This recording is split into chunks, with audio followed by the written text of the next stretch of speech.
The Jake Asman Show will begin shortly. Thanks to all these great Patreon members who help support the show. Get your super chats ready. Jake will be here in just a moment. If you love the New York Jets, this is the place to be.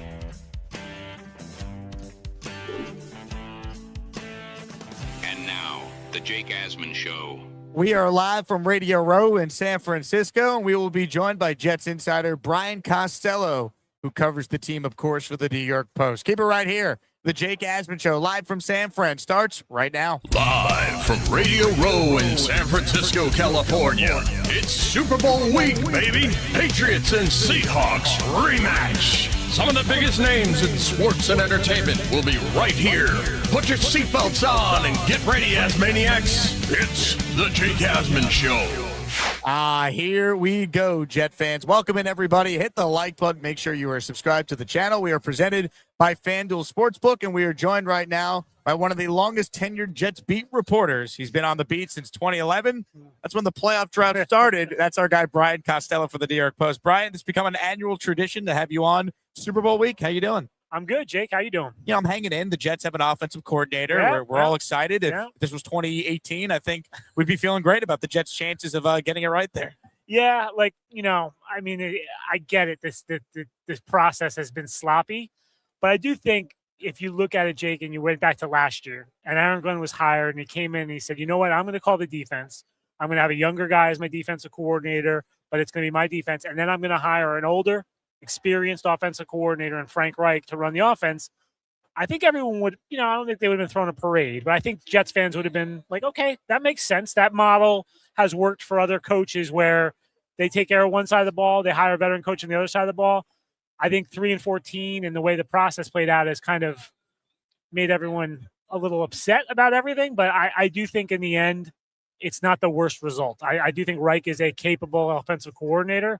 They gotta figure out quarterback, Jake, and because no one's gonna look good unless they have a good quarterback. Do you think when Frank Reich was interviewing for the job, they told him what their plan is for quarterback? I mean, how far along are we in what the Jets' intentions are at that position? I doubt they're that far along, Jake. I think they probably told them, we were thinking about adding one in free agency and the draft where we could, we're looking at these people as potential trades. I don't think they have the answer yet at this point. I think it's more probably this is plan A, this is plan B, this is plan C. And I'm not sure the names are filled in yet exactly. I think that evaluation is probably still going on, especially since he's just coming on board. Right. So it's not like you're going to go to Frank Reich and go, hey, this is what we decided. We're going to go get Kyler Murray, and you have no say in it. I think they probably want his opinion on 4 or 5 different quarterbacks that they're looking at veteran market, and then I doubt he's done much work on the college yet, although he was in the college game. So I don't know at Stanford if he saw any of these guys that are in the draft, but that'd be interesting too. Let me ask you just about how we got here with Reich and Brian Duker, of course, being the DC with Glenn seemingly taking on a bigger role as the play caller now. People are speculating Woody Johnson was about. Yeah. People are saying that, Woody came in and said, Aaron Glenn, no. I'm not paying Wink Martindale, who felt like, at least according to some of your peers on the beat, it was like a shoo-in. He was about to get the job. Based on your personal reporting, what actually happened with everything that went down with Wink to Duker to here we are today with Frank Reich? Yeah, here's the tricky thing, Jake, with reporting in general. And I think now the market has gotten bigger in reporters. There's content creators, and then sometimes they dabble in reporting. And I don't think, there's a lot of rumors that you have to flesh out and things. And I don't think Aaron Glenn is talking to anybody, Jake. I don't think he's talking to anyone in the media. He's not calling you? He's not calling me. I can tell you that for sure. I don't think he's talking to anyone in the media. I really don't think he's talking to many people inside the Jets organization about what his plan is. I think Darren Muji probably knows. I think Woody Johnson, when he wants to know, can find out. Maybe there's 1 or 2 other people, but not many people know. So Aaron Glenn, if Wink Martindale was the quote-unquote favorite, that was not coming from Aaron Glenn. I have a feeling that was coming from people that may have talked to Wink Martindale. I'm not saying it was Wink, but maybe Wink tells somebody he knows in the coaching community, I think I'm going to get the Jets job. I think it's done. Then that person in the coaching committee talks to a reporter they know and says, hey, sounds like Wink's getting the Jets job. Now the wheel's rolling that Wink is getting the Jets job. I kept being told, don't be so sure. Like, don't go too hard on that one. And so I think that got a little out of control. I do know there was a meeting in West Palm where they had their organizational meetings, and I think it was discussed there whether Aaron Glenn wanted to call the plays. I have been told by many people, some not inside the Jets, some closer to Glenn, that this was not Woody Johnson telling him you have to do this. This was a conversation about, would you want to do this? I think Glenn was already down the road thinking he might want to do this. Now, the part I've asked people and they don't have the answer to is, if he was thinking of calling the plays, why even talk to Wink Martindale? Right. So that's why the part, bring him in for a second interview? Why bring? Because he's not going to come. He's not going to want that. You'd go the Duker route or younger coaches, Jim O'Neill, that route of guys. So I haven't got a good answer to that, but I don't think, Jake, it was Woody Johnson going no. Like, and now Glenn saying, I want Wink and Martindale, and Woody Johnson saying, no, you can't have him. What about the money for Wink? People were saying, hey, does Woody Johnson want to pay $3 to $4 million for another DC when he's paying Wilkes and he's paying Aaron Glenn reportedly $12 million a year? I've not heard that it was money. I get the idea, but we keep hearing that Woody's cheap with coaches, or when he doesn't like what he's seeing and he tightens the budget. Like, that's been the stuff in the past. But like, look, he just let the guy fire. What, 9 assistants did they fire? Right. I think. So those guys are all under contract. You don't get a 1-year contract. You get a 2-year contract at least as a coach. So he's paying 9 guys. So he let Aaron Glenn do that. So Woody, I don't think Woody has really like been holding the purse strings too tight on this thing, and he's paying Aaron Glenn, like $12 million. Like, so I don't think, I don't know if I buy that. I understand the speculation, but I think this was just Aaron Glenn figuring out through the process that he wanted to call the plays. And, that wasn't going to work with Wink Martindale. Here's my question, just with Duker, though. On January 16th, they announced they had 8 first-round interviews. He wasn't one of them. They interviewed him on January 27th. He's hired 18 hours later on January 28th. I'm down in Mobile. I'm leaving practice early to go do live reaction podcast because the Jets are the only team in the league whose season ended in early January that waited this long for this to play out. It just looks like a mess. How did they end up with Duker when he was not one of the original 8 candidates? So I've heard that the job was offered to somebody else. I haven't been able to fully push that down. So I think they offered it to somebody else. And I think that person turned it down. And then I think they pivoted to Duker. I don't think they liked, I think you can draw some conclusions like we are about Wink Martindale. I don't think Jim Leonard was coming here, right? That felt like more of a courtesy interview than anything else. Well, and I don't think, I don't think Leonard's coming here not to call plays, right? So I think you could start whittling it down of like what candidates would want to call their own plays and who would come here for not. So I think they got down there. So I think Len was looking for somebody he knew and, pivoted to Duker. Is Duker going to have a major say in anything, or is this really going to be the Aaron Glenn show now? I don't know the answer to that, Like, is this Casey Rogers with Todd Bowles, or, Mike Pettin with Rex? Like, is that what we're going to get here? Well, those are 2 different scenarios, in my opinion. Like, I thought Pettin had a lot of say with Rex. Rex was calling the plays for most of the time. He shifted to Pettin. At the end, Pettin called the defense. I want to say 11-12. I think he called the defense.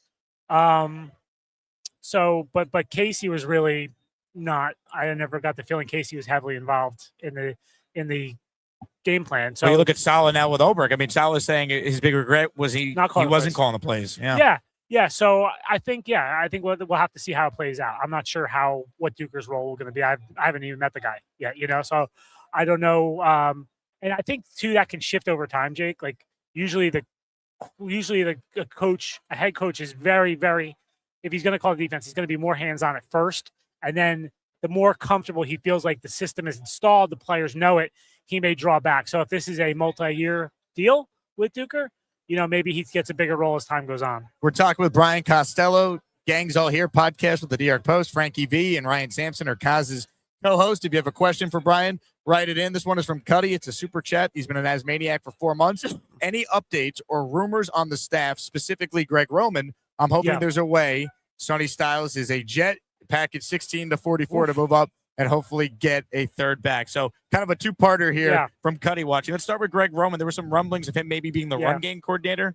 Yeah, I haven't heard anything about that, Jake. That's valid. I've talked to a few people who have said that they don't see that happening. Like, I'm not sure where that rumor started, but it doesn't make much sense to me. Like, I get it as like a fantasy, like putting pieces together, but I think Frank Reich's going to want people he's comfortable with, that he knows pretty well.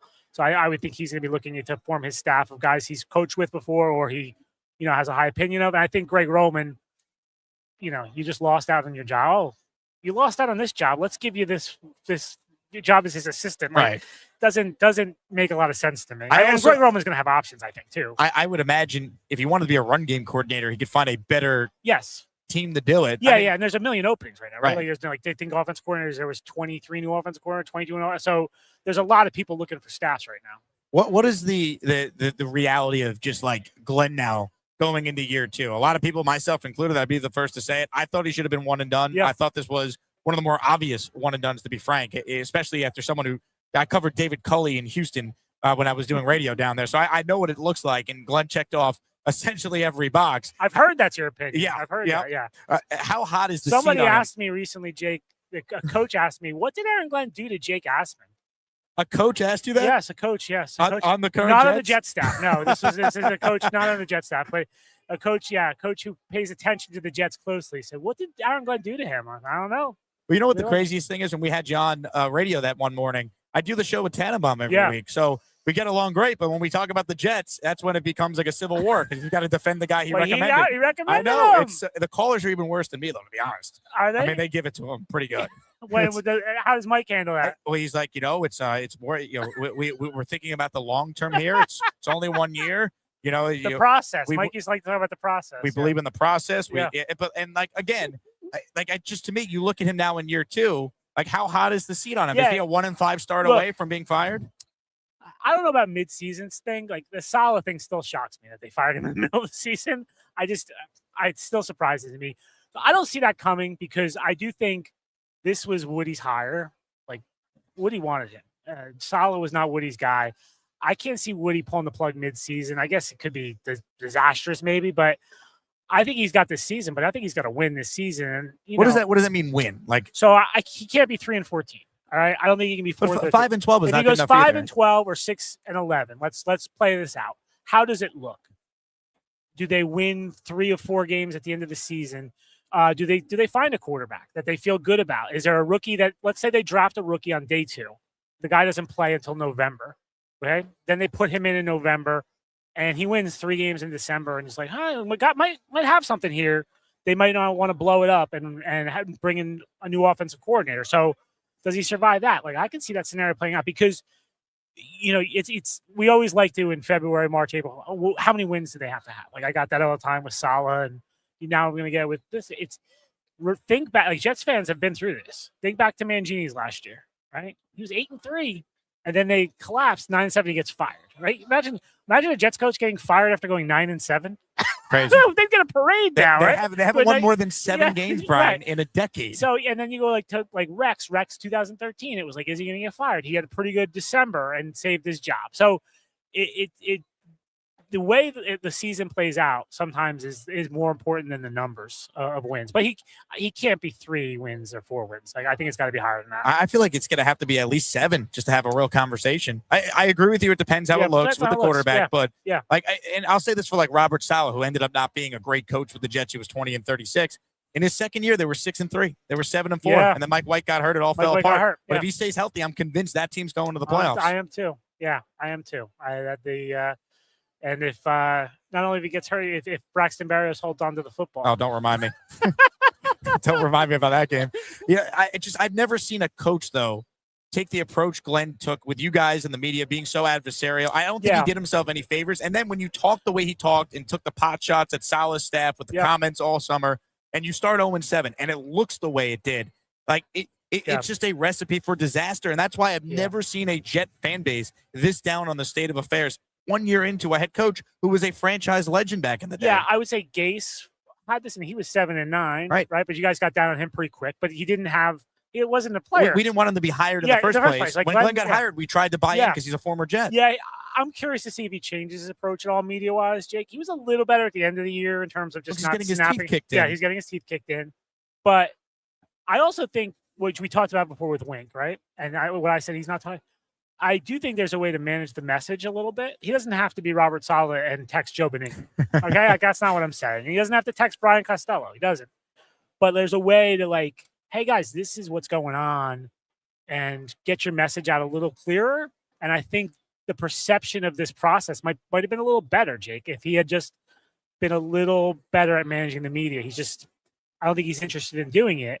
And I've told, there's been a million guys have come through here who you don't have to if you win. If you win 12 games, I guarantee none of you guys would care if you bit Rich Cimenti's head off in a press conference.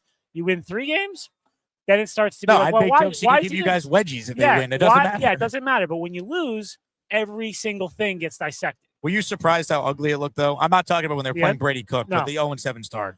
Yeah, I was. Yeah, I mean, I think I can't remember what I picked. I picked 8, 9, I think. Like I thought they would get a bump from the first year coach. Like I always think a new coach gives you a little something extra. And how they played against Pittsburgh was kind of what I expected to see. I just watched that game. It's incredible to watch that game now. Like it's like what happened? They were like, if Xavier Gibson doesn't fumble that ball, they win the game. They win the game. Yeah. And so the offense looked like was like, whoa, like this is actually working with Justin Fields. We never saw that version never of saw him. It again. Like not even like he had the great game against the Bengals throwing. I get all that, but the running, the RPOs, the design runs, he never played that way again. It was bizarre. So that was what I kind of expected, and I thought there'd be growing pains, and I knew there was some talent issues at positions, but yeah, I never thought 0-7, Jake. That was hard to believe. If they had fired him, would it have been justified in your opinion? That's tough. I'm not a 1-year guy. I've fought against. Well, we're watching Mike Vrabel in the Super Bowl right now. I get it. But like I went with the Gase, I was accused of being a Gase. You're a Gase truther. Gase, people killed me for that, and Well, Gase was actually good with you guys. Like Rich has come on my show and talked about how Gase would call him and explain things to him. Yes, Gase was very good at explaining football and stuff. Yeah, so he was good, but you have to go beyond that, Jake. I can't say fire a coach because he's not nice to me or hire a coach, keep a coach because he's nice to me. Like I try not to do that. But it's funny when Gase, that 2019 season, when that was talked about, I remember looking up like how many one and dones have there been, and there weren't a whole lot at that time. Since then, everyone's one and done. It's gotten crazy. Like Urban Meyer, like Nate Hackett was out. Frank Reich was a one and done in Carolina. And then Gerard Mayo you referenced. Like it's become a much more acceptable thing. If you look back, there wasn't that many. Well, can I give you a stat about one and done? This is part of my argument why I felt like they should have got rid of Glenn. 8 of the 10 last coaches who were one and done, their replacement ended up making the playoffs in their tenure. That's amazing. Yeah. I mean, and here's some other stats on Glenn. And again, like he's coming back. I hope he proves me wrong.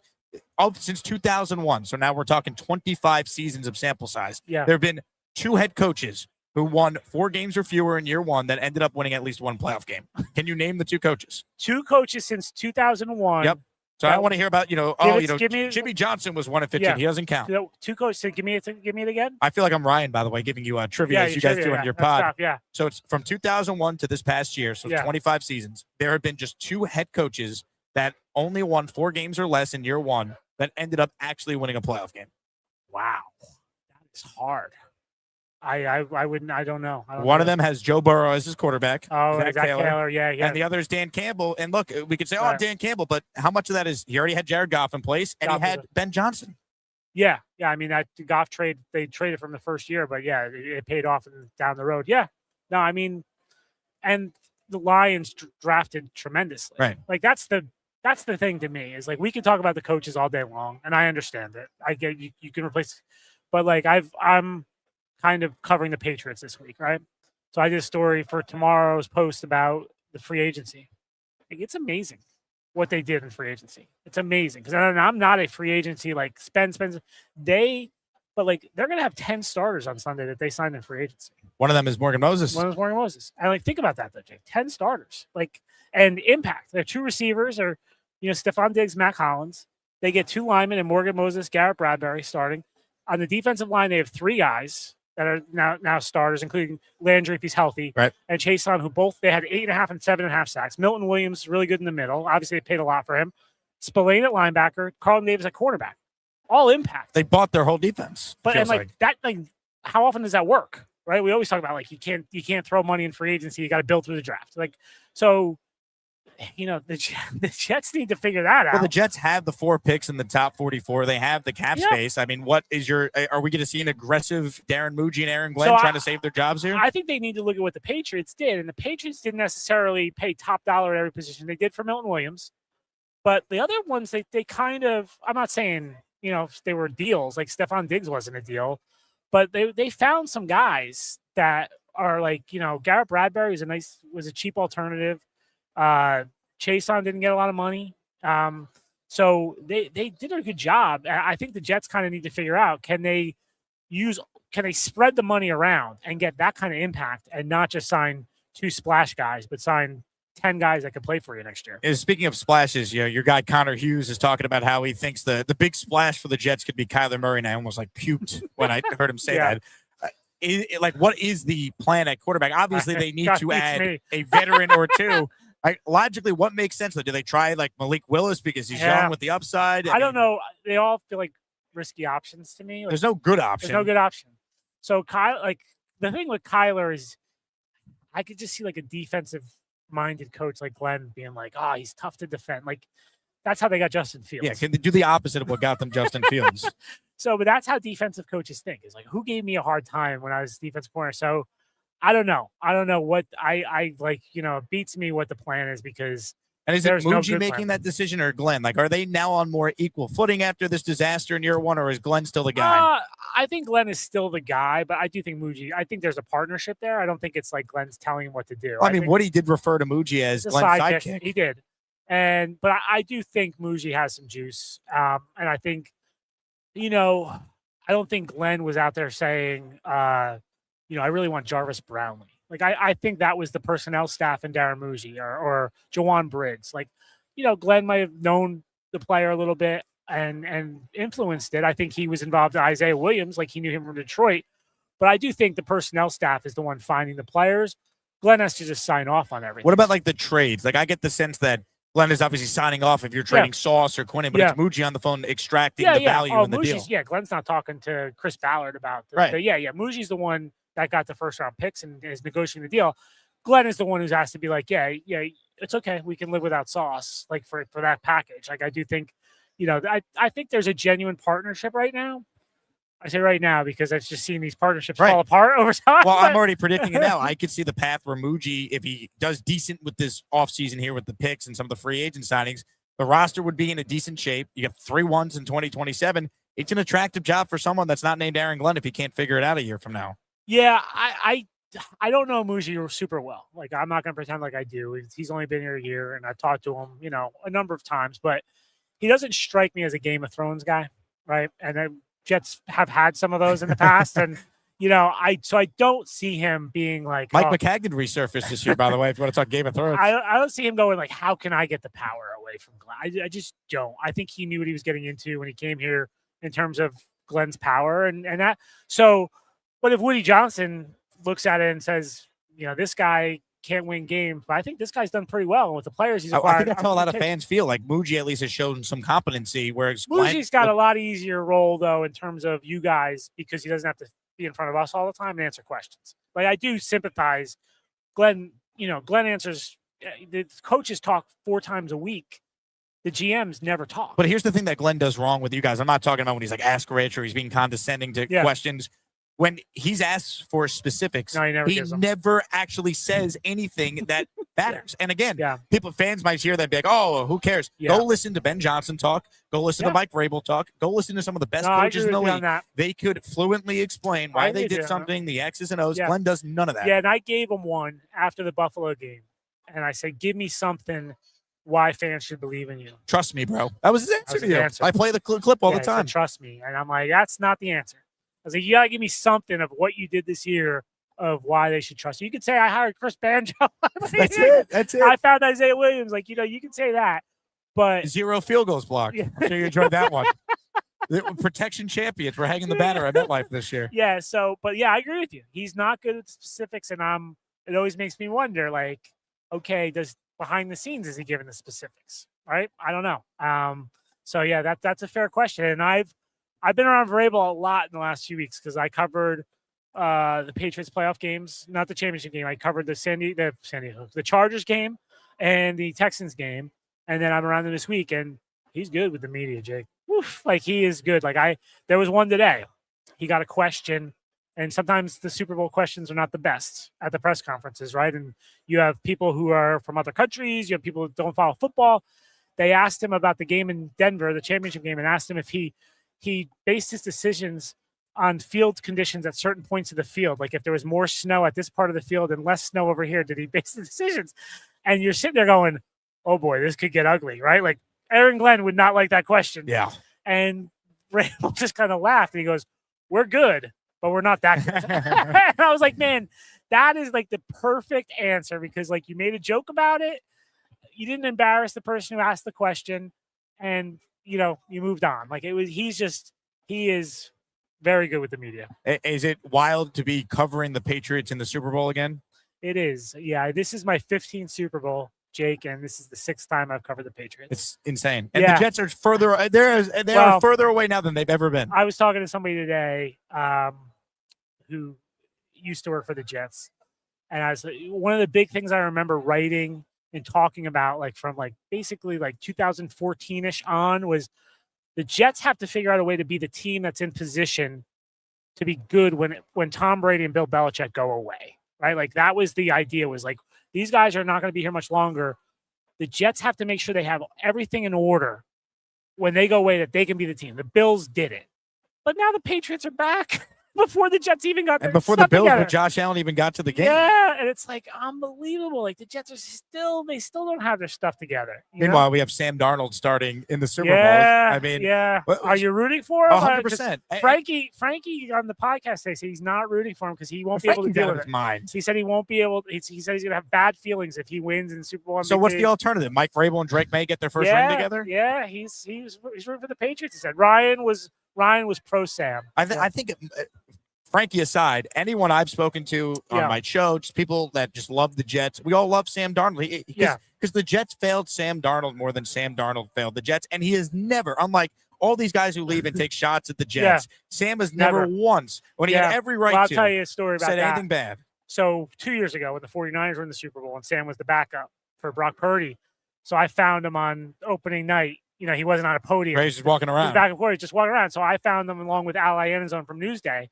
So we're there talking to him, and so eventually I started going, like, Sam, like, what is it about the 49ers that's different than other organizations that you've played for that, make them good? And he's just, he wouldn't answer it. I kept poking and prodding, and he just looked at me and he goes, I know what you're trying to do, and I'm not doing it. Wow.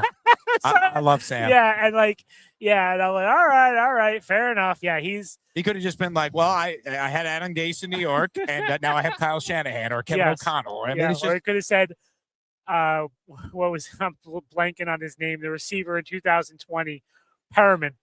Oh, Brashad Perriman. Yeah, Brashad Perriman was my number one receiver in New York. It just Joe Douglas promised Sam's parents he was going to protect him, and then proceeded to give him the worst offensive line ever. This is why and again, this is not an Aaron Glenn problem that he inherited. He inherits this playoff drought and all the scars, but he came in and compounded it by his approach and how year one went. It all comes back to the next coach who was ever in charge. They inherit all the mess of the previous disasters. They never realized that. Including I know players. You said you try to warn them. Yeah, I've warned them, and including players, because Aaron Rodgers said that one time, like, "Hey, I've only been here for 2 years." It's like, no, you don't understand. And I thought Glenn would have a better understanding of it because of his history with the team. Me too. And following it, and he referenced, he had that great quote, like the first day of training camp, like, I'm here to change the pain, like stop the pain or whatever he said. Like, I thought he would get it more than Saleh, who had never been here. Saleh had no idea what he was getting into. I remember talking to him the first time I met him, and I'm like, he's got no idea. But I thought Glenn would get it better, but he didn't. Couple quick hitters for you at the end. Saleh, you brought him up. Yeah. Are you surprised he's a head coach again this quickly? I'm not, because a couple things. I knew he was going to get job interviews, and he obviously what he did in San Francisco this year got a lot of attention. Was impressive with the injuries and what he did. And he's just a really impressive guy when you talk to him. So I knew he was going to charm an owner if he got the right owner in front of him. So I thought he had a shot this year.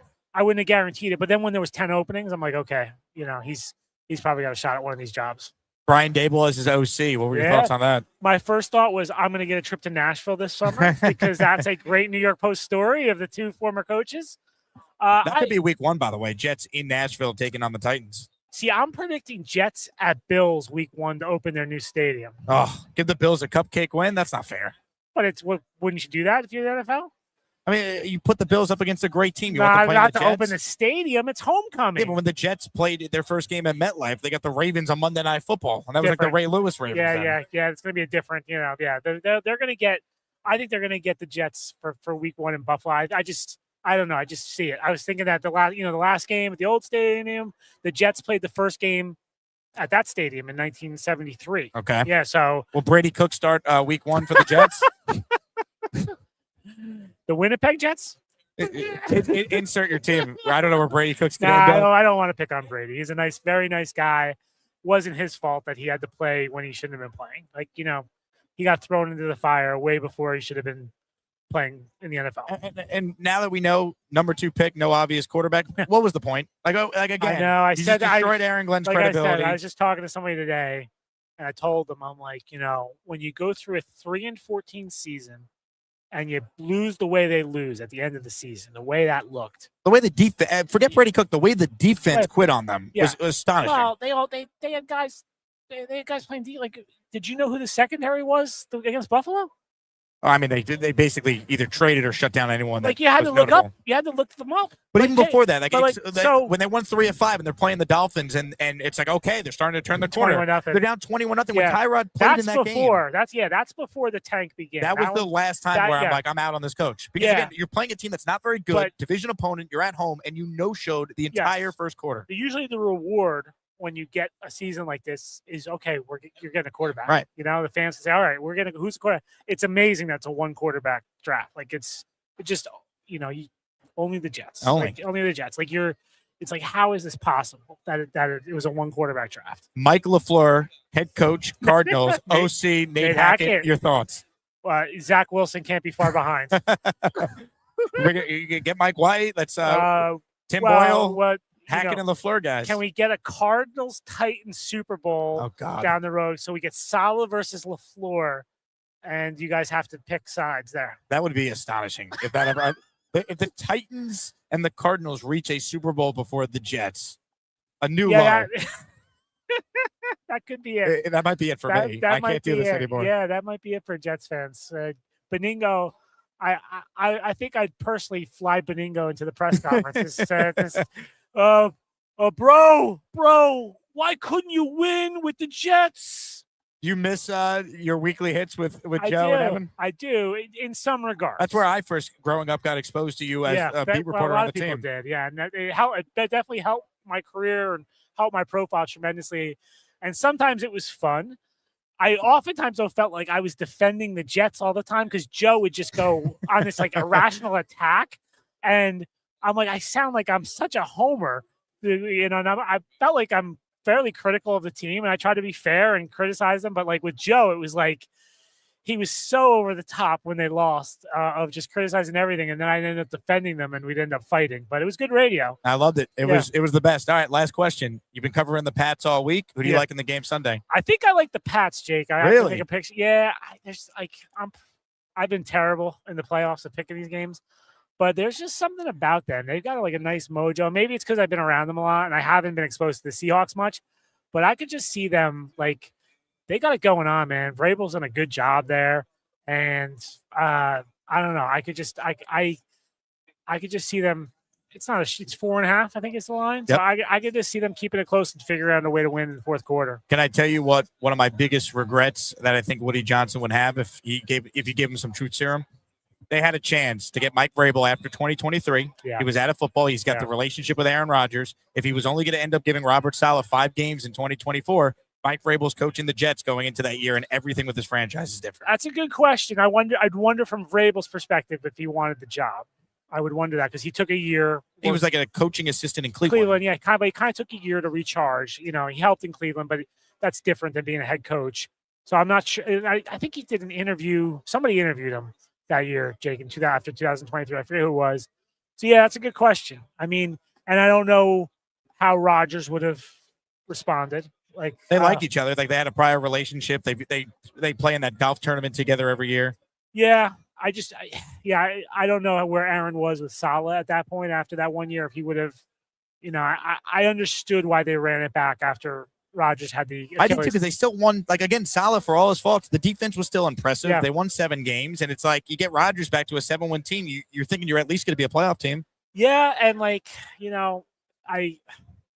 I would have loved to have seen what would have happened in 24 if they had kept Salah. Or how about this? If they just had Nick Folk instead of Zerline in 2024, the entire year is different. Yeah. Everything is different. Yeah. No one brings that up. They're like, oh, Rodgers only won 5 games. And you go Nick Folk, but I'll even go, I'm blanking on his name, the guy that was in training camp that year that went to Washington afterward. He was better than Zerline. Like, you could see it in training camp. And I remember asking him, like, are you guys going to cut Zerline? And they were like, no, like he had a bad training camp last year, and then he was good during the season, because it was clear when you watched that, that Zerline was having. Remember, he missed against the Giants. He did, and he was having trouble in the training camp practices, and it's like there's something going on here. And yeah, it would have been. He didn't kick this past year, did he? I don't think so. So I think he's done now. He's done. Yeah. So yeah, no, there's a lot of what ifs, and I was just I never watched. Did you watch the show, Jake, on Amazon about the wives? No, so they reached out to me because they included like some clips from the show. I had to give them written permission, right. But I didn't want to relive that season. I didn't. It was the worst season ever until maybe this year. I didn't watch it when it came out just because I don't know, but I went back and watched it recently because I was like, someone told me it's pretty good. You should watch it, and it's amazing to look back now and remember what the expectations were. Oh yeah. Because the players talk about it on the show. It's featured around Mosley, Vera Tucker, Lazard, Tyler Conklin, and they're talking about like these expectations they had for that season. And you kind of forget how high the expectations were going that year. And then, some of the ups and downs of that season. And they were 2-3 when Salah got fired. And then that was all she wrote. I know. And yeah, and you think like, could they win that Buffalo game if they hadn't had that? Was the one thing Salah did great. He always beat the Bills. Just one of the times they played. Yeah, at home. Yeah. Gase is the last one to beat them in Buffalo. That's right. With Matt Barkley starting at quarterback for Buffalo. Josh started, but Barkley came in quickly. It's one of those deals where because Allen has his Iron Man streak. He's going to do the one ceremonious handoff. Yeah. I think he played a little longer that day, but Barkley came in. Yeah, and Gase has the honors of the last Jets coach to win in that stadium. What a distinction.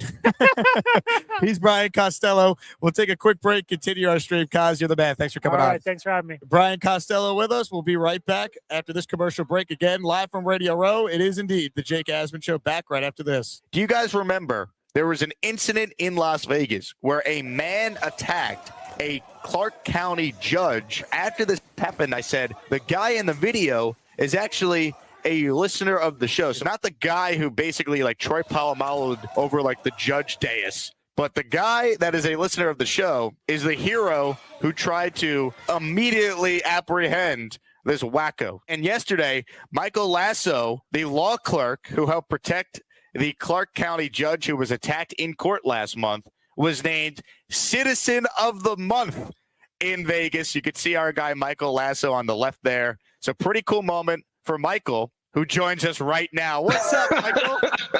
How you doing, Jake? Good to see you. Man, what's it like being a hero? Oh my God, you know what I mean? It's so honestly, it's just so surreal and so humbling. Truly, I never expected it to be, on SNL and TikTok and Twitter. And while I fly this way, right? Mm-hmm. The bailiff, he run behind me, he fall down. Look at it, man. That's terrible, man. It's really just incredible, to be honest. And that leap that man did was pretty impressive. And I think that's part of the reason why that video has gone so crazy. The guy, like, he timed the snap perfectly, right? Like, he did the full Troy Polamalu over the.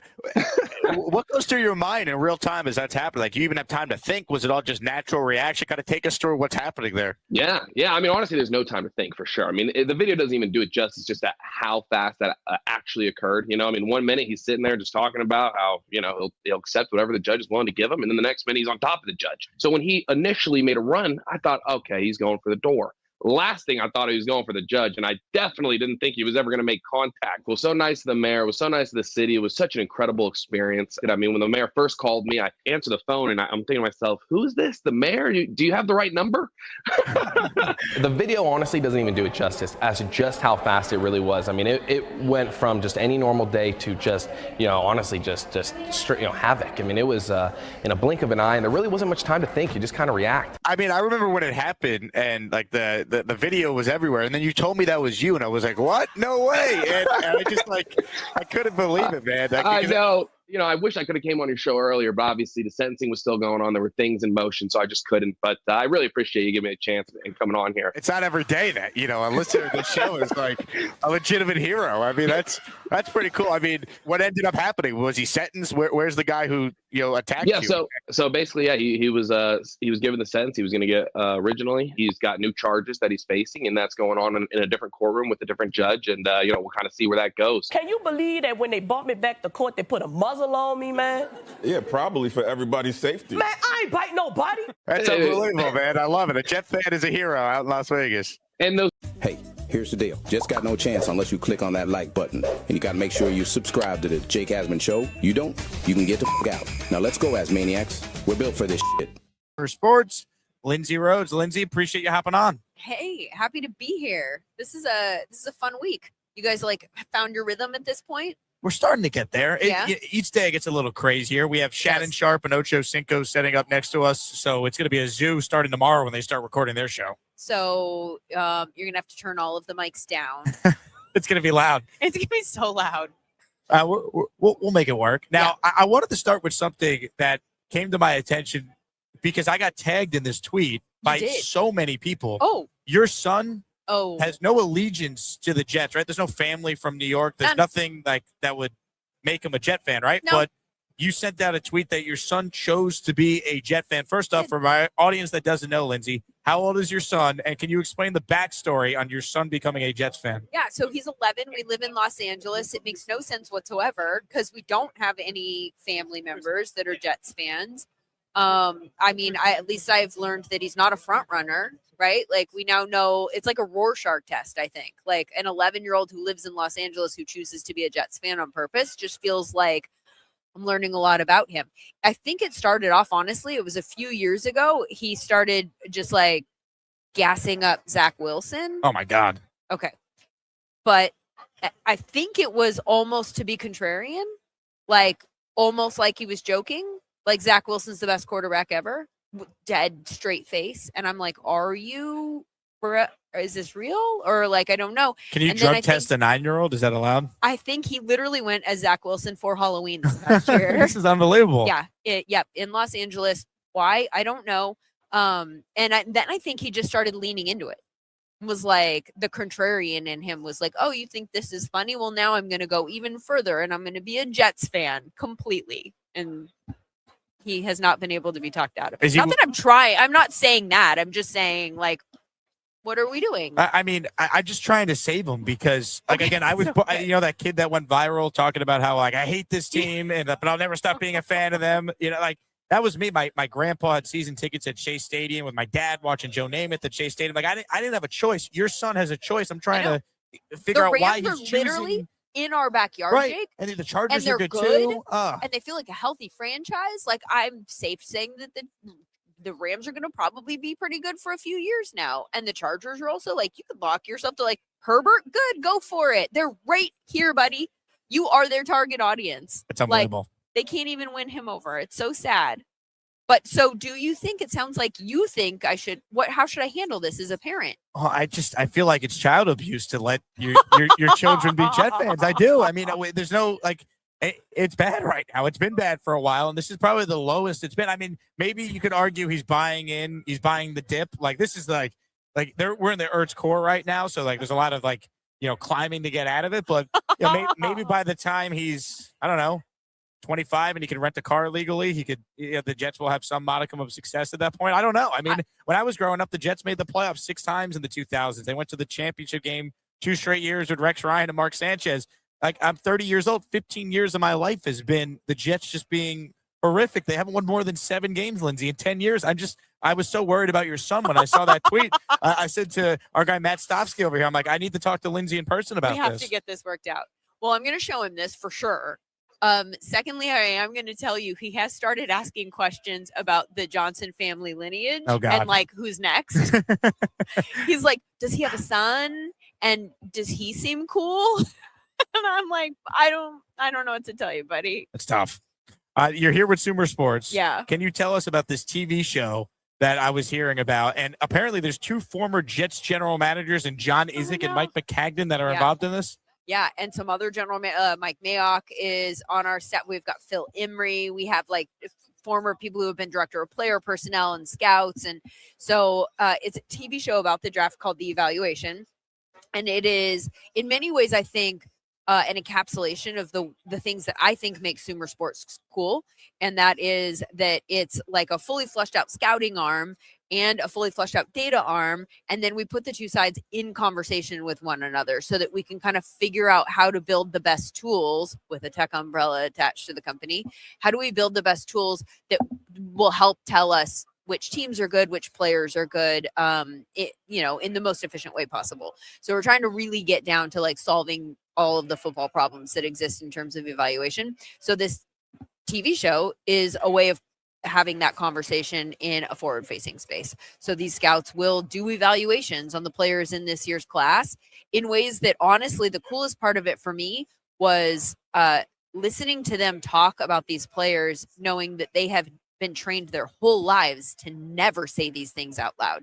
Like, these guys guard the way that they talk about evaluation like it is a state secret. And clearly, because when you work for a team, it's all proprietary information. We can't let the other team know that we think that this guy's good or why or whatever.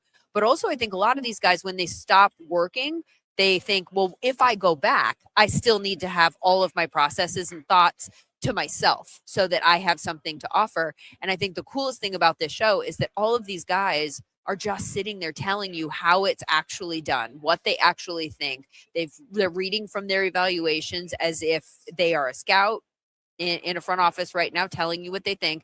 Then we contrast that to the data, and then we have a conversation about some of the touch points with different position groups that are like, running back.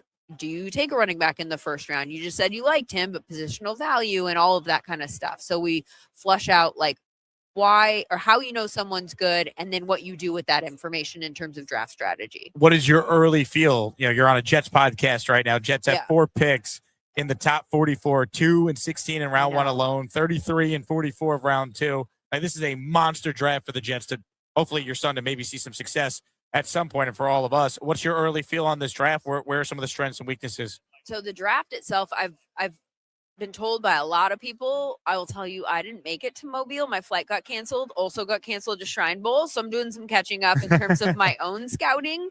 But I've talked to a lot of people who have described this as a defensive draft. This is much heavier on the defensive side of the ball. Good offensive tackles, particularly some high-end offensive tackles that I think we'll see go very early. And then I think there's some tight ends that we'll see the field right away for whatever team they get drafted by. Not great at the offensive skill position players.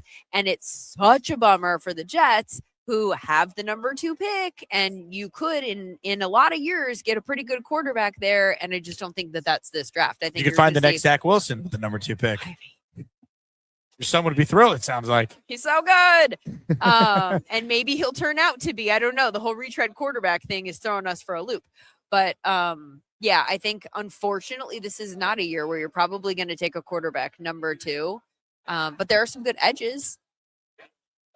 Ruben Bain, David Bailey, Arvell Reese. Is there a feel at 2 what they should do? Is Arvell Reese an edge? That's the big question with him, because he could be an inside backer. And so if he's an off-ball backer, it's going to depend on how the team evaluates his play. Do you guys discuss this on the show, perhaps? It will be discussed on the show for sure. Jet fans are going to have to tune in. Absolutely. Yeah, because if he's an off-ball linebacker, if the Jets decide that, you can't take him at 2. And then he probably won't be there. I mean, maybe, but, so if you think he's an edge, then maybe. A lot of maybes with the Jets. I know. A lot of maybes. I'm trying not to make there be quite as many maybes, but it feels like there's a new maybe that pops up every day. Life as a Jet fan. Well, I hope your son at some point does see some happiness, because, again, when I was his age, the Jets were a competent franchise. Chad Pennington was the first jersey I ever owned as a Jet fan, and that helped really, like, my love of the Jets really started at that age. For your son to be joining now, I don't know why he's doing it, but I hope at some point he gets to see some semblance of a winning team. Well, what other people have said, though, is that if they turn it around, when they turn it around, it will be even more glorious, because the payoff will feel like you earned it, right? That's right. I'm still waiting for that payoff, but hopefully, hopefully someday. Lindsay Rhodes from Super Sports with us. We'll take a quick break and continue. It's the Jake Asman Show live from Radio Row here in San Fran. Bim boom boom bim boom bim boom boom boom bop bim boom bop bim boom bop bim boom boom bim boom bim boom boom boom bop. We're back here at Radio Row. Big thank you to Brian Costello and Lindsay Rhodes for guest starring on the show so far. Got time for your calls if you want in on the conversation. Shout out to Big Fella for the super chat. I read this to Kaz when we got off air. Brian, Woody's awful interpersonal relations with players are a reason why the team he owns is viewed as a disgrace amongst the league. I asked it as a question, and Kaz talked about how the lack of winning has led a lot to that. And the fact that at times Woody's been impatient, but he made it very clear. He thinks Aaron Glenn is still getting full support from Woody Johnson. I think that was one of the takeaways, at least I had, from the conversation with Kaz. We'll see how long that lasts. Again, I think the idea that Aaron Glenn could not be in danger if they get off to a terrible start, that I'd push back on. I don't think it's a lock Glenn would make it through the year. As Woody gets older, right, he's approaching 80, he's going to be more and more impatient. That's just natural. Comments, questions, super chats, they cut the line. Gator says, what a transition. You won't find that on any other show, by the way. All right? No other show could give you a transition from a serious football interview to Beast as a character from Star Wars. You won't find that anywhere else, folks. Speaking of big farts, there is TD Finstock. He roots for the Miami Dolphins, who have not won a playoff game since Bill Clinton was in office. You have not won a playoff game since Bill Clinton was in office. It's astonishing to see what has happened to you, TD. Since Bill Clinton was the president of the United States, that was the last time you won a playoff game. We will win one before the New York Jets. You know what? I got to ask you this, man. Yeah, TD, what? Why do you have this obsession with hating on the Dolphins? Is it that you fear us that much? I don't fear. I laugh at the fact that I could accept as a Jet fan. I know my team is trash. I find Dolphins fans to be delusional, so I get a kick out of it. Why do you? But we're always on your mind, man. We scarred You're on my mind. Like, I see you here. You're walking around, be like, "Oh, we're gonna." How many years has it been that we've swept the Jets now? You guys lost to us when Aaron Rodgers threw 4 touchdowns against Huntley, last game of the 2024 season. Ashton Davis had 2 interceptions. That was forever ago, man. That was our guy. That was forever ago. That was the last time the Jets had a pick in a game, by the way. Yeah, but this year we swept you. We swept you this year. Yes. So why don't you just humble yourself and understand that we own the New York Jets? But that's like being the tallest midget. Who cares? Oh my God, you're killing me. Get out of here. You own the New York Jets. Get out of here. You're nuts. Ladies and gentlemen, TD Finstock checking in, doing his thing. Unbelievable. Oh, the intern is back. Mr. I Confuse, Herm Edwards and Tony Dungy. Cole Nevins is back with us here, Mr. Intern. You will not live that down now. You definitely will not. All right. I do want to see if anyone wants to enter the raffle here before we start to wind down this stream. I appreciate everyone who's out there. If you want to call in, get your voice heard on the show, we're going to be giving away. I clicked the wrong button here. This week on the show, we added 2 prizes in honor of the Super Bowl. We'll do a huge raffle during our stream on Friday. So I want people to enter, gift a channel membership to a member of our community to enter for every raffle you gift. For every membership I can't speak anymore. My brain is fried. For every gifted membership you send in is how many raffle tickets you earn. We're going to give away a Joe Namath signed helmet, a framed Super Bowl III ticket display, signed Garrett Wilson helmet, signed Joe Klecko jersey, signed CJ Mosley jersey, amongst our prizes. Comments, questions, super chats, they cut the line. Let's get to some calls before we wrap it all up. Ladies and gentlemen, first up today is a man we love, we respect, and honestly, some of you might even fear. I got my eye on you. Checkmate me full screen. It's fireball whiskey time. David motherfucking T.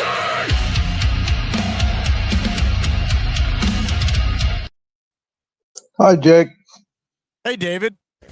Hey, first of all, boy, great shows, great guests, and the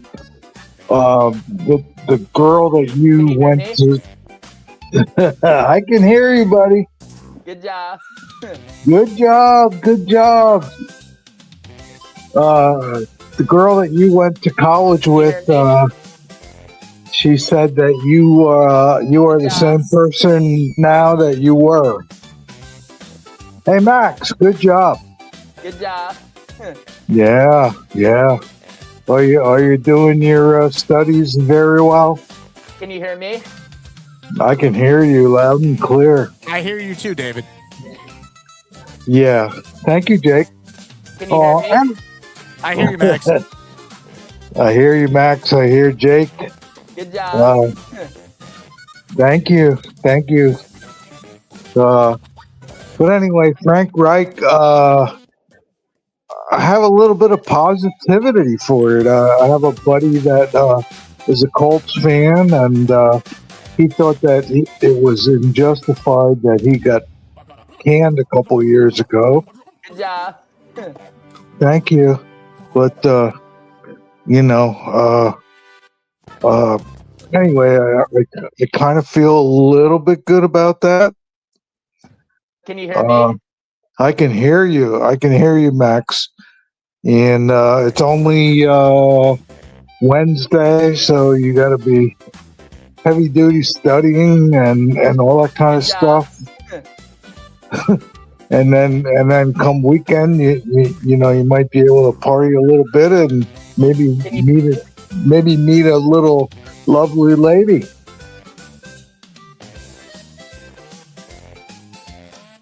Good job. Hey, Jake, Max is gonna do real well in life. He's I got complete faith in him. Can you hear me? Oh, I can hear you, buddy. I hear you too, Max. Good job. Thank you, Jake. Yeah, Jake. He said, "Good job, Jake." Well, David, I'll tell you what. Let's hope Frank Reich can do as good of a job as Mad Max does. Good job. Thank you. It's a little bit of positivity, Jake.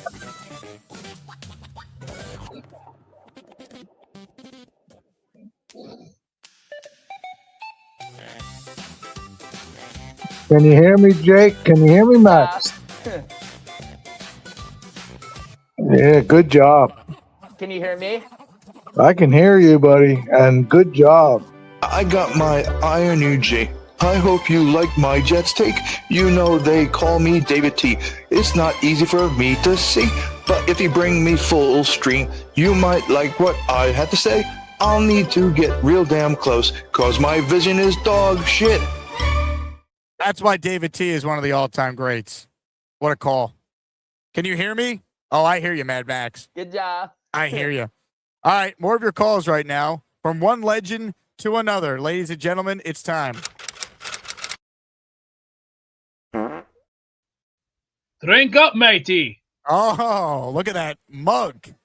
Mm. Good job. Hot tea on a hot night. Tomorrow I'm going to see a cardiologist first thing in the afternoon, and then after that I'm going to stop at a nearby pizza place and get me a nice Neapolitan pizza pie. Pepperoni. What's wrong with your heart? No, I just want to keep seeing. I want to see all the results because Are you farting? Oh, ha ha ha ha ha ha ha! Very funny. Stop farting. I did not fart. It was a serious show. Okay. Cut it out with the fart. I'm trying to make. Let's make some points here. The Yankees they're going to look like a championship caliber team this year because you guys basically are going to have some good talent. Yankees. I'm at the Super Bowl. Why are you talking baseball with me? Oh, I'm getting prepared. You got to stay ahead. You got to stay 10 steps ahead of the game. If you're not prepared 10 steps ahead, then you ain't got what it takes. See, Shane Douglas has taught me that trick because as a former ECW wrestler, Hey, stop talking about baseball. I am at the Super Bowl. And we all know the Seahawks are going to win. And I have no intention because let me just say this, the Shitriots have no idea what they're talking about baseball. I've changed my mind. Okay, good. Thank you. Let me also say this right now. You guys have a great. What the hell kind of generic robotic talking points are you doing? This ain't cybernetic system. I'm a monster beast. You feel me? Yeah, how about I just do one of these?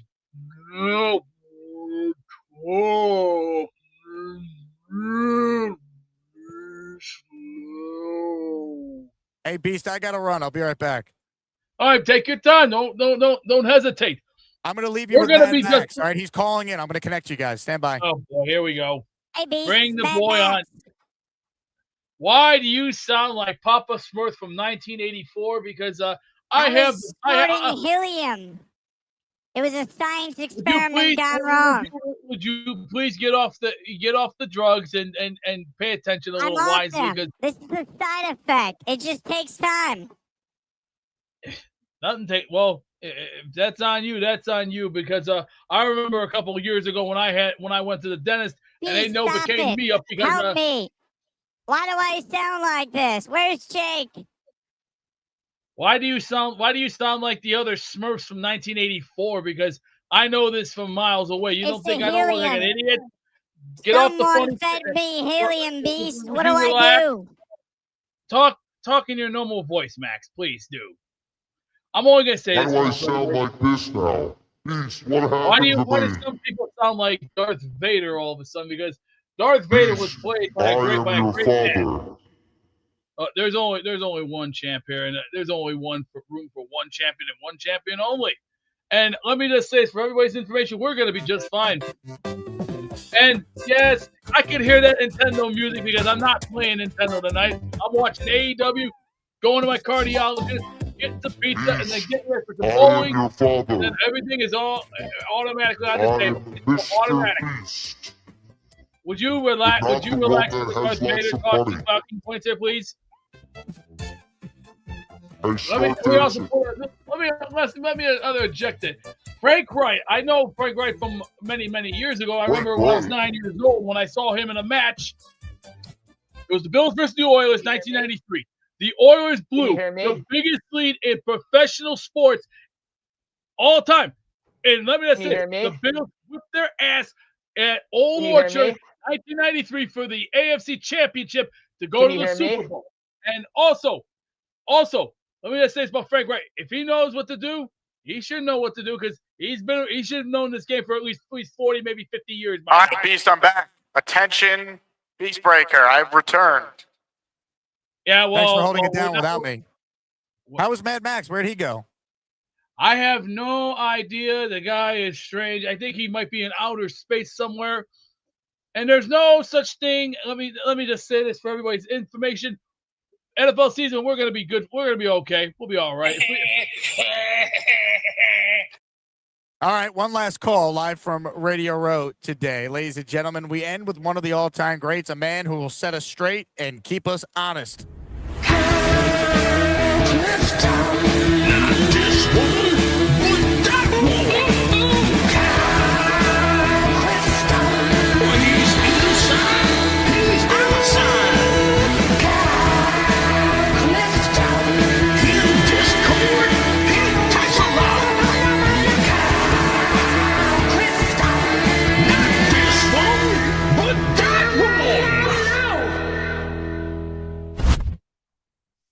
Good afternoon, Jake.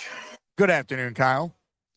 So, and you're right. I am going to set everybody straight and level set. Frank Reich doesn't mean anything to us. He's not a savior. There's nobody walking in this door that is going to save us. We are doomed for 2026. If somehow they could miraculously get to 6 or 7 wins this year, you could play this back ad nauseum, and I'd be glad to hear it. I don't think it's going to happen. This is probably the worst offseason I can ever remember, and this is probably the worst head coach I could ever remember. So, I spent the last 3 hours on a bus. I was just stuffing, meatloaf and carrots and mashed potatoes down my throat as I returned to work to basically just let the air out of the balloon of the Asmaniacs, so to speak, because, we've got to be practical, right? This is a lost year of all the lost years in the annals of Jets history. This is going to be the latest one. We've never felt like this year this early, though. We've had plenty of lost years. This is the earliest I could remember people feeling that way, and it's crazy because I can't argue with anything you just said there.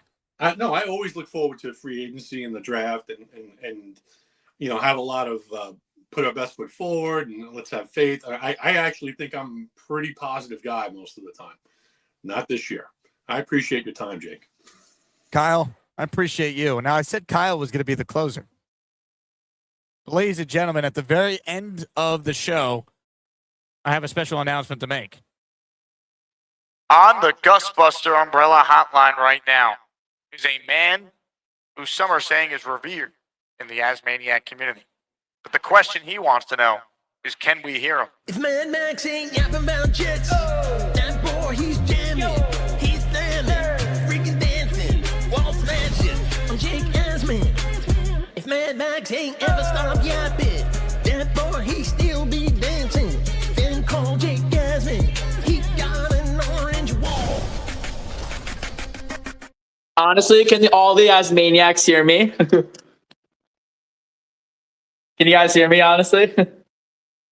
Oh man, let's talk about the Frank Reich hire. So it's a decent offensive coordinator hiring. You know the Colts, when he was on the Colts, the offenses of the Colts were ranked 7th, 24th, 21st, and 16th in offensive DVOA. And he's a very good talent. He's a very good developer of quarterbacks.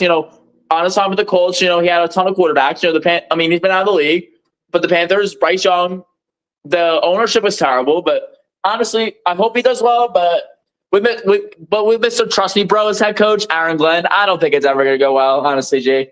This is the only good thing Aaron Glenn's good at, guys. This is the only good thing Aaron Glenn's good at, honestly. The salsa dancing. That's the only good thing Aaron Glenn's good at. Honestly, Asmaniacs, you excited for tonight in the Super Bowl? Because honestly, let's hear about all the Asmaniacs Super Bowl plans. Because honestly, the Rowan Navigators, our Christian-based bobsled club, is doing a Super Bowl watch party. Go Seahawks! We want the Sam Darnold to win the Super Bowl. We don't want the shit treats to win, honestly. But we all know the refs are going to rig it. Honestly, what's your thoughts on that, Jake? Do you think the refs are going to rig it? Is Beast on the line? Get Beast on the line because we can ask Beast what he thinks of Frank Reich as offensive coordinator. And honestly, to all the Asmaniacs and the Maximaniacs in the chat who support my last show, I'm going live tomorrow night at 9 p.m. talking about the Frank Reich hire. Go Jets! What do you guys' opinion on me doing a backflip through this orange wall? Max, I give up.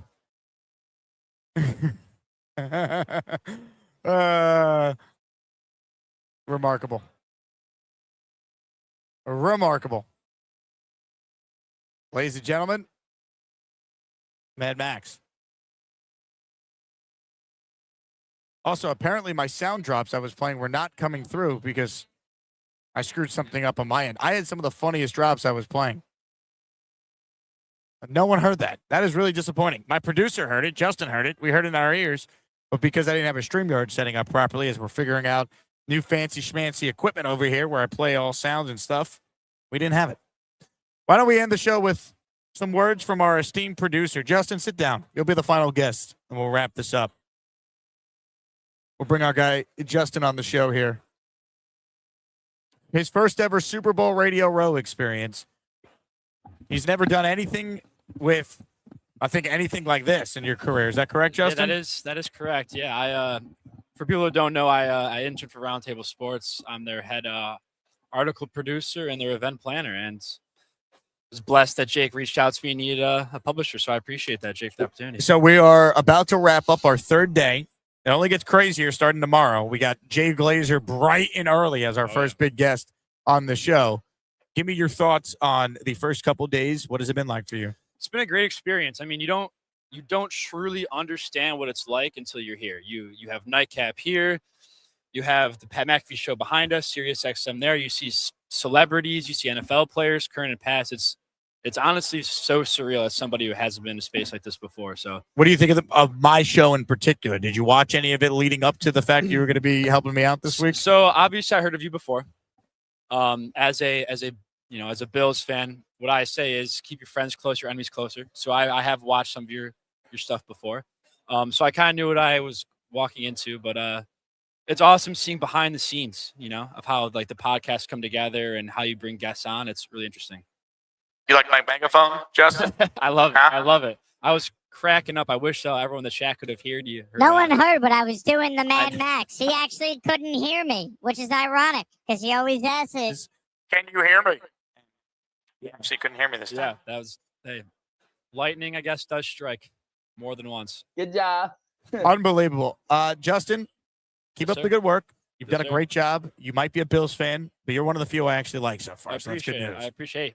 I have a lot of buddies in Long Island, but hey, you're the Jets fan that I like the most right now. There you go. Ladies and gentlemen, our producer extraordinaire this week, Justin Morris. If you guys have been following any of the social media stuff on Instagram or Twitter, Justin's been taking videos and photos, kind of capturing the behind the scenes. It's a shame we tested out that equipment that didn't work. Talk about the interaction I had with Teddy Bruschi earlier. Oh my God. Well, first of all, we were walking around Radio Row here with this mini mic and this camera this mic that TD, of course, the Dolphins fan who's been coming up here, screwed that up too.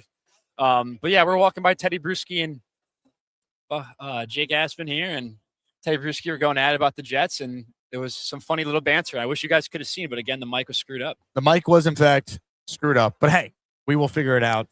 My favorite part, though, is when we were going past the bathroom, we saw Russell Wilson, and I have you running after him. Yeah, I tried to get Russ on the show. That would have been hilarious at the time. The best was you weren't there. I went to the bathroom, and I tweeted this. It went viral. Let me pull it up here. But I left out some key context from the actual tweet. So I'm going to pull it up here because it's got like 252 likes. It's been seen a bunch. So the tweet was, just caught up with Panthers quarterback Bryce Young in San Francisco at Radio Row, and he told me he's happy for Frank Reich getting the Jets OC job. He said that even though the year they had together didn't go well, he learned a lot from Reich, and he's a, quote, unbelievable teacher. What I left out of that tweet was I saw Bryce Young in the bathroom. We took a piss next to each other. I waited for him to come out after we were done, and then I said, hey, Bryce, the Jets hired your old coach Frank Reich. What are your thoughts? And he gave me that quote that I used in the tweet. So this tweet went viral today. What it doesn't say is this conversation happened right outside the bathroom. Yeah. Right outside. Bryce Young and I stood next to each other at a urinal and drained the old sea monster. It probably would have gone even more viral if you would have put this down. Yeah, if I added that context, it would have been pretty funny, actually. Yeah, it would have been. Hey, that's Radio Row in a nutshell. You never forget the first time you take a piss next to a famous person. Oh, my God. Drew Brees in Houston, 2017. That was my first time. Really? Incredible moment. Yeah, I was at the Senior Bowl last week, and I'm going to the bathroom, and all of a sudden I got John Lynch to my right and then a Bills scout to my left, and I'm like, oh, wow, this is I've made it. I'm actually peeing next to a general manager of an NFL team. That's how you know you made it. That's when you know. Yeah. You know, I'd love to get Bobby Trossett on the show again, but, you know, he's working hard right over there. Are you on the air right now, Bob? No? What? Anything? Come sit down for a moment. Yeah, come pop a squat. Come sit down. Is this going to be the second day in a row that we get Trossetted? Is that what's happening here? The guy that has been leasing space on my table, I'm not even charging him any rent. Is he really not going to sit down for the second day in a row? We're going to bully him on the show. Look at this. Look at this guy. Here we go, Bobby. Bully Bob Trossett on the program here. Look at this. Unbelievable. Bob Trossett sits down with us. Mr. Trossett? I'll begin the ribbing. You snore. Yeah, can you explain that? I can't believe I snore. Yeah. I've been told that, but you said it wasn't that loud. But it was loud enough where you needed a white noise machine to be going off? Yeah, it was like beach sound in there. You woke up to the beach, didn't you? That's what I turned on my Oh, white noise. it sounded like wind. I needed something. It sounded like there was a wind tunnel going. I was confused. I was like, wow, I guess he needs that to sleep. I didn't realize you put that on because I was snoring. Correct. Yeah, I would never have that in my ear hole. I also woke up to you at like 3 a.m, and I thought it was already like 7 and we were starting the day. I'll go, already? What the? The funniest thing about the way you sleep and the way that you woke up at 3, the only reason why you woke up was I was banging things to make sure that you would roll over. Because I just wanted. What am I, a dog? I roll all over, I boy. wanted you was to roll over because I thought to myself I'd get a fighting chance to be able to get back to sleep. Wow, I can't believe it was that loud. So, and I have the fan that is on too. You do. That wasn't loud enough. But what was funny about it is when I finally did get you to roll over, you woke up like a bat out of hell and you were ready to start the day. I'm like, no, it's 3 a.m. It's 3 a.m. Well, my biggest fear as someone who's done just like you, a lot of early radio shifts or has early flights, nothing's worse than when you oversleep or miss a flight, radio show. And I was like, oh, crap, is it time to go already? And it was 3 a.m. I'm like, I still got 3 more hours of sleep. The Jets hired an offensive coordinator at 6:15 a.m. local time. I'm like, well, there goes my morning getting ready for the show. Yes, you were not groggy. You were not out of it. You were ready at 3. And I had just felt like it was mission accomplished because you rolled over and you stopped snoring. So we're staying at Hotel Emblem together. Shout out to Hotel Emblem for being our hotel sponsor for the week. One thing about Hotel Emblem that is fascinating, it is built truly on a hill in San Francisco. Our shower is slanted. I've never experienced a shower where, based on where you walk in, like the bathtub outline of the shower, you feel like you're sinking. It's remarkable. The location's great. And much like a lot of the infrastructure in San Francisco, they're dealing with hills. They're dealing with slopes. You and I are right in the heart of Union Square. It's less than a 15-minute walk if you're huffing it to get to Radio Row, where we've been all throughout. Really, sun up to sundown so far this week. What day is it? What hour is it? It's Wednesday. Yep. And Hotel Emblem has been a great partner of both of our channels.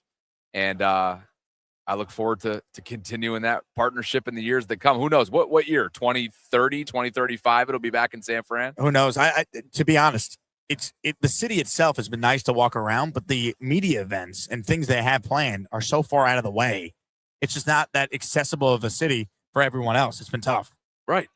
It's like, has nothing to do with Emblem. You know, we got everything we needed from Hotel Emblem. We need the Super Bowl host committee next time it's in San Francisco to be a little bit more mindful of the geography setup. Yeah, the media party, you and I didn't go. We're like, we don't want to sit on a bus for over an hour. Yeah, no, we burned it down. So, all right, so Frank Reich is the newest offensive coordinator. Correct. Super Aaron Bowl Glenn, is back on. Much to your chagrin. Did you hear Brian Costello when he said, he said a coach, not with the Jets, texted him, hey, what is Jake Asman's issue with Aaron Glenn? He said that on the show. Look at this. Come on. Boy Green, who's like, I don't know if the Ravens community has a Boy Green. Boy Green is like a big Jet fan. He's got a show, but he always aggregates different clips about the Jets. And he tagged me in the tweet of Kaz bringing this up. Listen to this. I'm going to play it for the audience here. Hold on. Let me screen share for those who missed it. I want your thoughts on this. So the chat could see it as well. Where to go? All right, here we go. This was earlier on our show. This happened. I said earlier on our show, this happened. Here we go. Full screen it. What is the reality of just like Glenn now going into year 2? A lot of people, myself included, I'd be the first to say it. I thought he should have been one and done. Yeah. I thought this was one of the more obvious one and dones, to be frank, especially after someone who I covered David Culley in Houston when I was doing radio down there. So I know what it looks like. And Glenn checked off essentially every box. I've heard that's your opinion. Yeah, I've heard that. Yeah. How hot is the Somebody seat on asked me recently, Jake. A coach asked me, "What did Aaron Glenn do to Jake Asman?" A coach asked you that? Yes, a coach. Yes, a coach, on the current not Jets? on the Jet staff. No, this is a coach not on the Jet staff, but a coach. Yeah, a coach who pays attention to the Jets closely. Said, "What did Aaron Glenn do to him?" I don't know. Well, you know what the crazy? What Come is on. the? I mean, come on. Crazy, right? A coach that pays attention closely to the Jets' happenings. Sounds like a coach that was probably fired by the Jets previously. Someone's paying attention.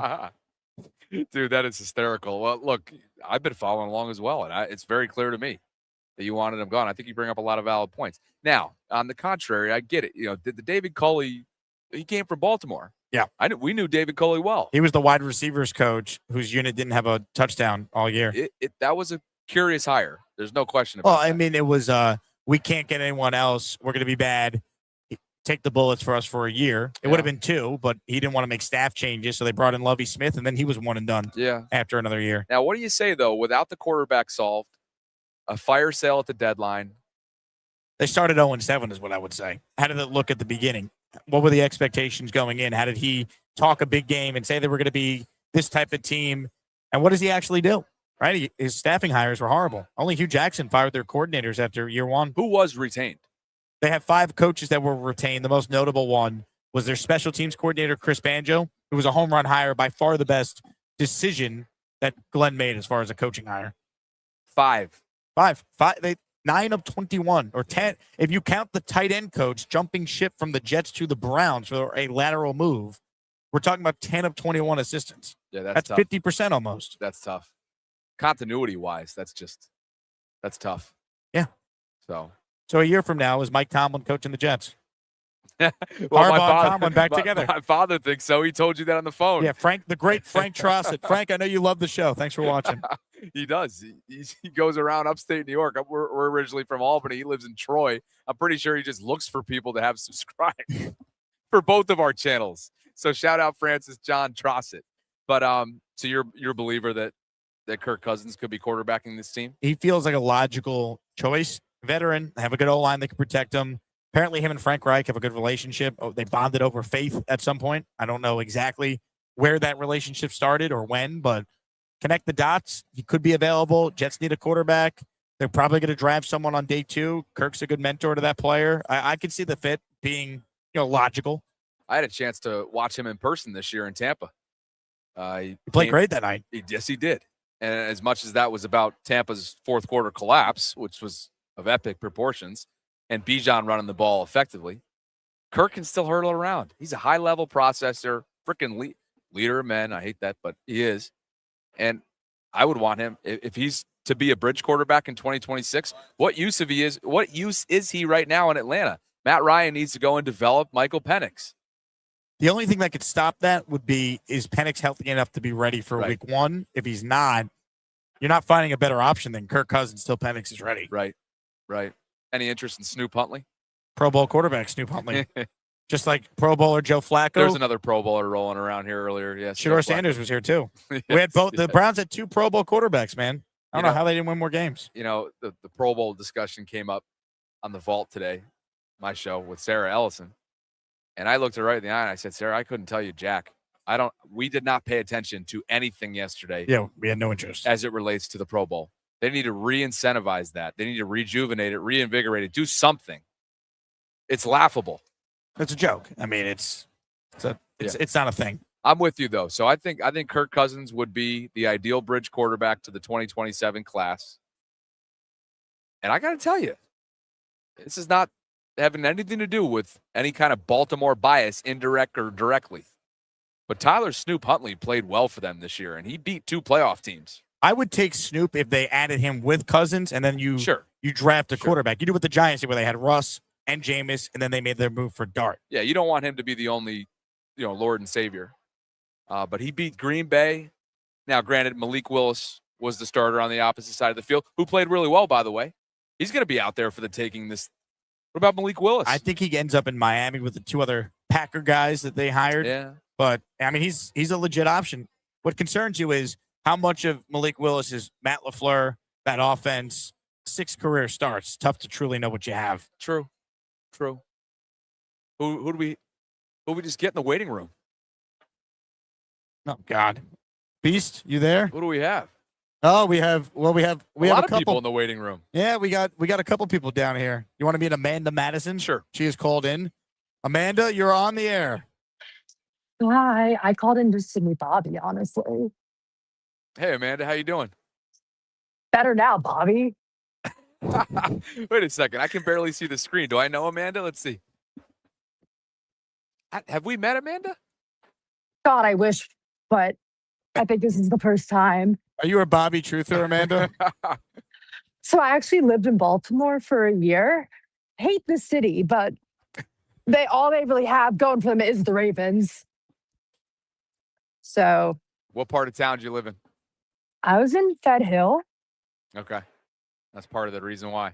That's not the spot. Come on, Amanda. Why Fed Hill? Why not Canton or Fells or Locust Point?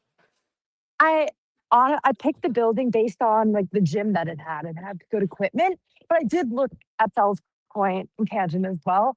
I was told Canton's for young families, and I was fresh out of college, so I opted for Fed Hill. I was told it was like the frat boy part of the city, and I identify as a frat bro.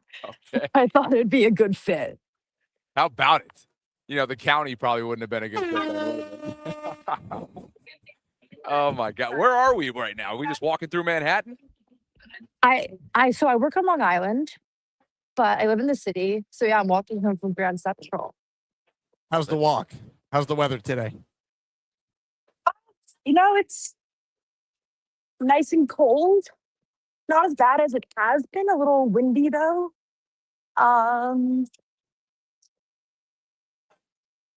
I think I'm like near a steakhouse and it smells really good.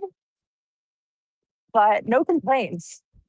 I love the city. You enjoy your walk. I'm glad you and Bobby got to meet. It feels like there's maybe some love in the air. I think I'm just friendly and it's misinterpreted.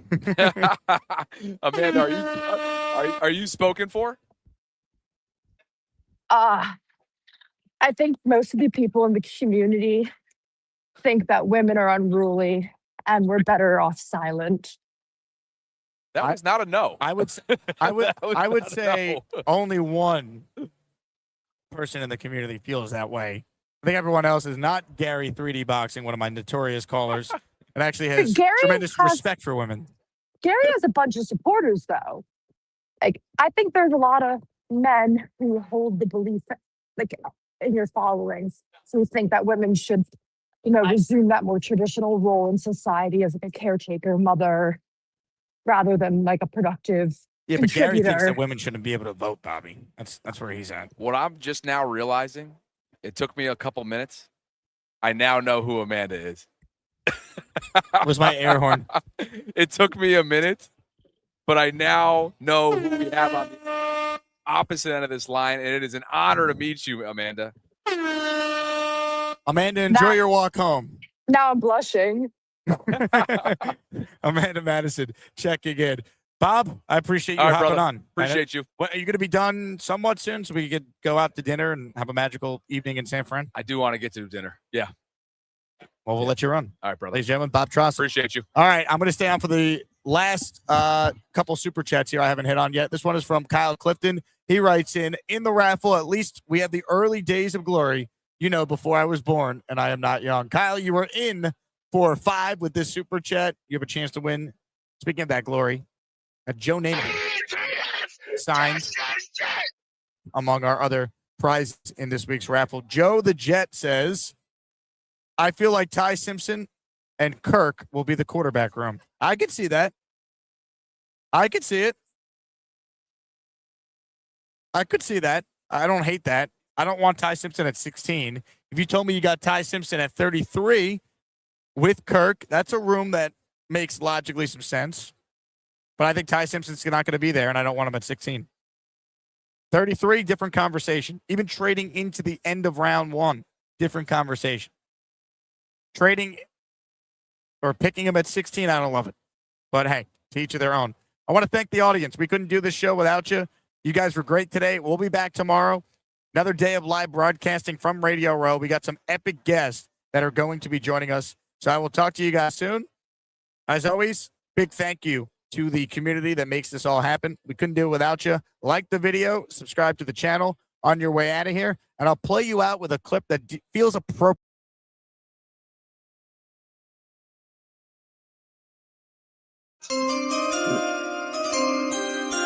On the 2022 draft pick, the pick goes to Knoble out of college.